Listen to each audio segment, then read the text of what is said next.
வணக்கம். அன்பார்ந்த சுபிக்ஷா டிவி நேயர்களுக்கு உங்கள் ஜோதிடர் ஜேஎம்எஸ் சந்திரமௌலியின் பதிவு. நம்ம தொடர்ந்து பாஸ்கரா அஸ்ட்ராலஜி சிஸ்டத்தில் நான் என்னுடைய பதிவுகளை நீங்கள் பார்த்து அதற்கான ஆதரவுகளை கொடுத்துட்டு வர்றதுக்கு ரொம்ப நன்றி. இப்போ 2025ஆம் ஆண்டிற்கான பலன்களுக்காக 12 லக்னம் சார்ந்த பதிவுகளை நம்ம பார்க்க இருக்கோம். தொடர்ந்து இந்த ஜோதிட முறையை ஃபாலோ பண்ணிங்கன்னா உங்களுக்கு உங்களுடைய கேள்விகளுக்கான பதில்கள் நமக்கு அட்வான்ஸ்டு அஸ்ட்ராலஜி சிஸ்டம் தான் நமக்கு சொல்லுதுங்கிறத புரிஞ்சிக்க முடியும்.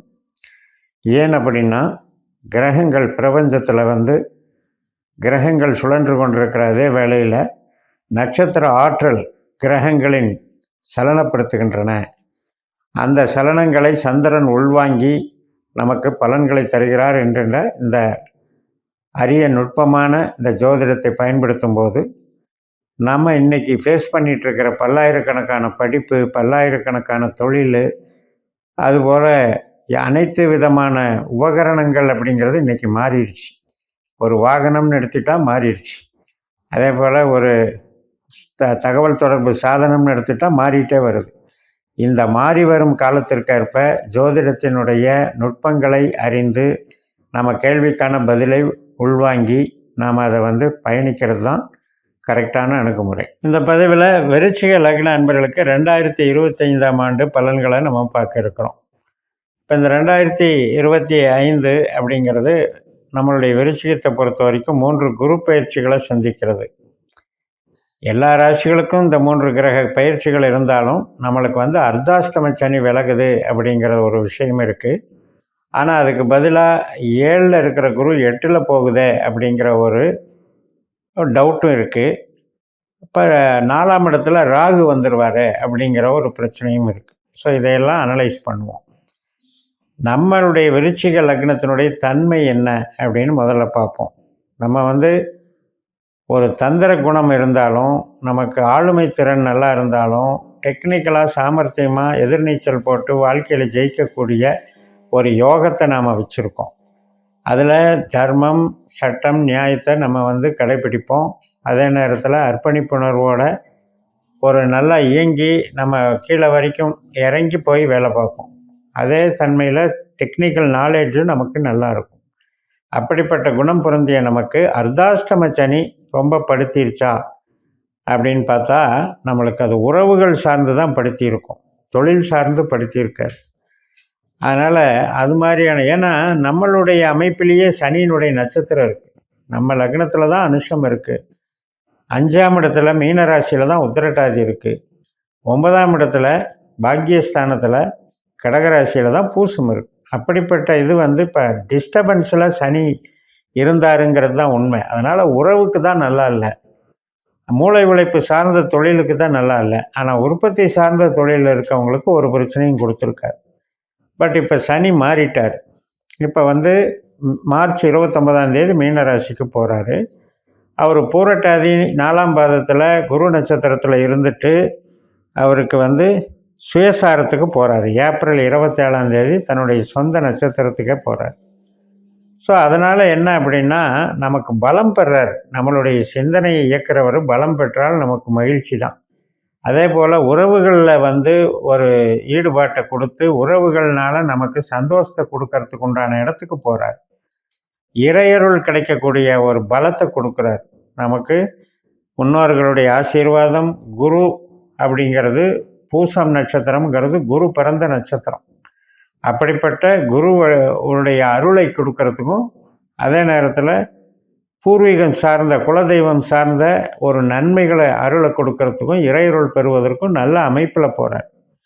அதனால் நமக்கு உறவுகள் சார்ந்த பிரச்சனைகளுக்கெல்லாம் ஒரு தீர்வு கொடுக்குற மாதிரி சனி போகிறாருன்னு நம்ம எடுத்துக்கலாம்.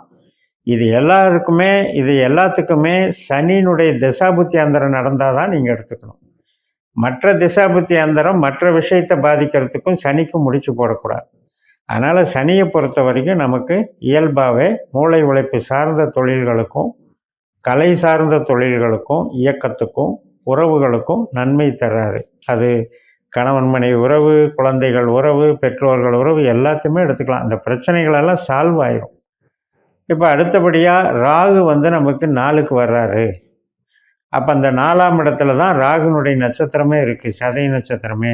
அப்போ நமக்கு அழுத்தங்கள் அதிகமாக இருக்குமா அப்படின்னு பார்த்தா, நம்ம ஜனன ஜாதகத்தின்படி உங்களுக்கு ராகு திசை புத்தி அந்தரம் நடந்தால் இந்த ராகுவை பாருங்கள், இல்லைன்னா அதை பற்றி ஒரி பண்ணிக்க வேண்டாம். இப்போ ராகு முதல்ல குரு நட்சத்திரத்தில் தான் போவார், புரட்டாதியில். அதுக்கப்புறம் பார்த்தீங்கன்னா ராகுனுடைய சொந்த நட்சத்திரத்துக்கு வருவார். அப்போ குரு நமக்கு 7ஆம் இடத்துல இருந்தவர் 8க்கு போயிடுறாரே, ப்ராப்ளம் வந்துடுமான்னு பயப்படுறது தெரியுது.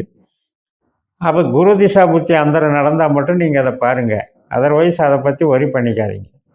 சரி, அப்படி போனால் என்ன பண்ணும்? குரு திசா புத்தி அந்தரம் நடக்கும் பொழுது என்ன பண்ணும் அப்படின்னா, அவருக்கு 8ஆம் இடத்தினுடைய தாக்கம் அதிகமாகும். 8ஆம் இடம் என்பது என்ன அப்படின்னா, ஒரு உழைப்பை அதிகப்படுத்துவார்.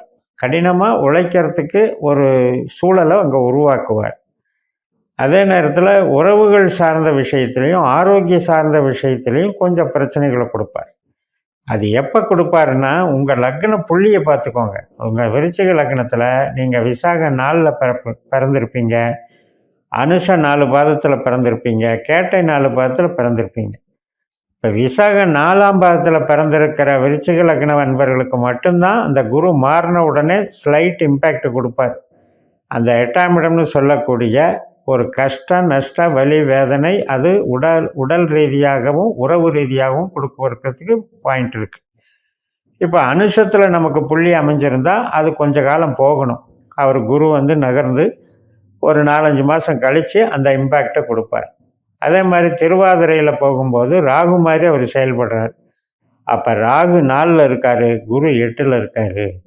அப்போ இந்த 4ஆம் இடமும் 8ஆம் இடமும் சேர்ந்து நம்மளை எப்படி பண்ணணும்னா, வேலைக்கு நல்லது பண்ணும், உறவு சார்ந்த விஷயத்துக்கு கெட்டது பண்ணும். அதே மாதிரி மூளை உழைப்பு சார்ந்த வேலையில் கலைத்துறையில் இருக்கவங்களுக்கெல்லாம் கொஞ்சம் ஸ்டக்கப் ஆகும். அது எந்த டைமில் ஆகும்னா, அந்த குறிப்பிட்ட பாயிண்ட் நகர்ற வரைக்கும் தான். நமக்கு 4ஆம் பாவ புள்ளியும் 8ஆம் பாவ புள்ளியும் இப்போ ஒரு பாதம்னு புரிஞ்சுக்கிட்டோன்னு வைங்க. இப்போ திருவாதிரை சதயம் 3ஆம் பாதத்துலேயும் திருவாதிரை 3ஆம் பாதத்துலேயும் தான் நமக்கு 4-8 புள்ளி இருக்குன்னா, அந்த பாதத்தில் வரும்போது மட்டும்தான் உங்களுக்கு அந்த எஃபெக்ட் கொடுக்கும். எடுத்த உடனே குரு ராகு மாறின உடனே கொடுத்துறாது. அதனால் அப்படி நம்ம நினச்சிக்க வேண்டியதில்லை. அந்த 4ஆம் இடம் 8ஆம் இடம் என்பது உழைப்புக்கு ஒன்றும் பண்ணாது. அதே மாதிரி ஒரு வேலை பார்க்குறவங்களுக்கு சம்பளத்தில் பிரச்சனைகளை ஒன்றும் பண்ணாது. உறவுகள் சார்ந்த விஷயத்துலையும் ஆரோக்கிய சம்மந்தப்பட்ட விஷயத்தில் கேர் எடுத்துக்கணும். அதுக்கு நம்ம என்ன பண்ணணும்? ஸ்பிரிச்சுவல் ஆக்டிவிட்டீஸை நம்ம டெவலப் பண்ணிக்கணும். அதுக்கு பதிலாக தான் நமக்கு 5ல் இருக்கிற சனி ஆரோக்கியத்தை உறுதிப்படுத்துகிறார். அப்போ சனியினுடைய நட்சத்திரங்களில் சனியினுடைய வழிபாடுகளை பண்ணி, ஆஞ்சநேயர் வழிபாடு மற்றும் கருப்பணசாமி, கருப்பர், முனீஸ்வரர் வழிபாடுகளையும் பண்ணும்போது நமக்கு ஆரோக்கியத்துக்கு பெனிஃபிட் கொடுத்துட்றார். அதே நேரத்தில் இந்த 4ஆம் இடம் 8ஆம் இடம் அப்படின்னும்போது இப்போ வீடு கட்டுறது, இடம் வாங்கிறது, இந்த மாதிரியான முயற்சிகளில் ஈடுபடும்போது கொஞ்சம் கடினமாக இருக்கும். அதாவது ஒர்க்கர்ஸு ஒத்துழைப்பு கொடுக்காமையும் அல்லது நம்ம நினச்ச நேரத்தில் முடிக்க முடியாமல் கொஞ்சம் இழுத்துட்டு போகிறதையும் பார்க்கலாம். ஆனால் கெடுக்க மாட்டார். அதனால் வேலையை கெடுக்க மாட்டார். ஆனால் ஒரு அபரிமிதமான ஒரு டெவலப்மெண்ட்டை ஈஸியாக கொடுக்கறதுக்கு வழி இல்லை. அது யாருக்கு அப்படின்னா, நமக்கு ராகு திசா புத்தி அந்தரமோ குரு திசா புத்தி அந்தரமோ நடந்தவர்களுக்கு மட்டும்தான் அதை பார்த்துக்கணும். இப்போ சனி திசா புத்தி அந்தரம் நடக்கிறவங்களுக்கு எந்த பிரச்சனையும் கிடையாது. ஆரோக்கியத்துக்கும் நல்லா இருக்குது, வேலைக்கும் நல்லா இருக்குது, மூளை உழைப்புக்கும் நல்லா இருக்குது, உறவுகளுக்கும் நல்லா இருக்குது.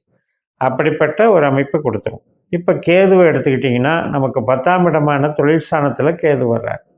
கேதுனுடைய நட்சத்திரமே அந்த சிம்மராசியில் தான் இருக்குது. அப்போ அவர் சூரியனுடைய நட்சத்திரத்தில் போவார், அதுக்கப்புறம் சுக்கிரனுடைய நட்சத்திரத்தில் போவார். அதனால் என்ன அப்படின்னா, சின்ன சின்ன ஈகோ, இப்போ தாயார் அல்லது மாமியார் மருமகள் சம்பந்தி வகையில் ஏற்படக்கூடிய ஈகோ, மற்றபடி ஒரு பார்ட்னர்ஷிப்பில் ஒருத்தருக்கு ஒருத்தர் ஏற்படக்கூடிய ஈகோ, இது மாதிரி சின்ன சின்ன சலனங்களை கொடுப்பார். இப்போ அது கூட நம்மளுக்கு கேதுவனுடைய திசாபுத்தி அந்தரம் நடந்தால் நீங்கள் அதை பார்க்கணும், இல்லைன்னா அதை பற்றி கவலைப்பட வேண்டியதில்லை. அப்போ 4ஆம் இடம் 10ஆம் இடம் என்பது நமக்கு தொழிலுக்கு நல்லா இருக்குது, உறவுக்கு நல்லா இல்லை. 8ஆம் இடத்துல இருக்கிற குரு ஆரோக்கியத்துக்கு கொஞ்சம் நல்லா இல்லை. பட் இதெல்லாம் திசாபுத்தி அந்தரம் நடந்தால் தான் வேலை செய்யும். மற்றபடி எந்தவித இதையும் நாம் ஒரி பண்ணிக்க வேண்டிய அவசியம் இல்லை. இந்த சேனலை சப்ஸ்கிரைப் பண்ணி ஷேர் பண்ணுங்கள். உங்கள் தனிப்பட்ட ஜாதக பலாபலன்களை என்னுடைய வாட்ஸ்அப் நம்பரில் தொடர்பு கொண்டு பலன் பெறுங்கள். உங்களிடமிருந்து விடைபெறுகிறேன். உங்கள் JMS. நன்றி, வணக்கம்.